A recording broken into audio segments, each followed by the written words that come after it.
आम्ही आयटक प्रणित महाराष्ट्र ग्रामपंचायत कर्मचारी महासंघाच्या वतीने जिल्हाधिकारी कार्यालयासमोर बेमुदत धरणे आंदोलन करीत आहोत। हे धरणे आंदोलन यासाठी आहे की ग्रामविकास खात्याचे मंत्री माननीय जयकुमारजी गोरे या जिल्ह्यातले आहेत। एरवी त्यांचा आणि आमचा संपर्क होत नाही आणि जरी संपर्क झाला तरी त्या विषयावर कधी बोलले नाही। आम्ही गेले 3 निवेदनं पाठवली, परंतु या 3ही निवेदनाचं त्यांनी दखल घेतली नाही।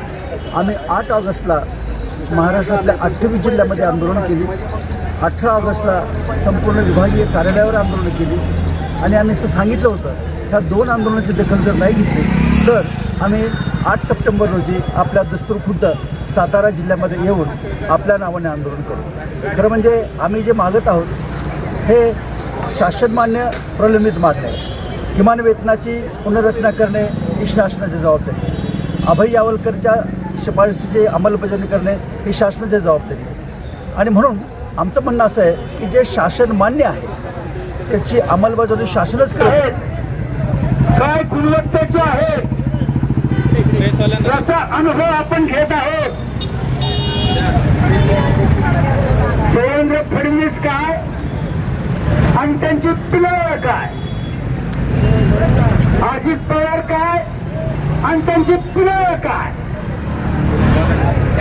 एकनाथ शिंदे काय आणि त्यांची पिलं काय, सगळे एका जातीचे गुंड, मारे, गरिबांना लुटणारे, फसवणारे, महिलांचा विनाभंग करणारे, कार्यालयामध्ये जाऊन कांदे पिणारे, उत्खननामध्ये अवैध उत्खनन करून अधिकाऱ्यावर दबाव आणणारे, त्या सगळ्या लायकीचे लोक त्यांच्याकडे जमले आणि आपण त्यांच्याकडे न्यायाची मागणी करत आहोत। जयकुमार गोरे होश में आओ।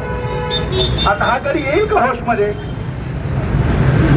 त्याला जर होशमध्ये आणायचं असेल तर आपल्याला हे विक्राचं आंदोलन शेवटच्या टोकापर्यंत आणून धरणं आवश्यक आहे। शेवटच्या टोकापर्यंत डोळ्यावर पडतील।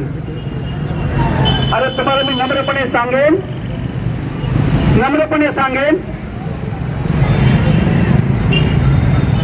हा भिडू जयकुमार गोरे ज्यावेळेस त्या खात्याचं मंत्रिपद भूषवलं त्यावेळेस आपण पहिले त्यांचं अभिनंदन करणार आहे। त्याने सांगितलं की आम्ही तुमचं अभिनंदन करतो आणि आमच्या मागण्याच्या संदर्भामध्ये आपण सकारात्मक विचार करून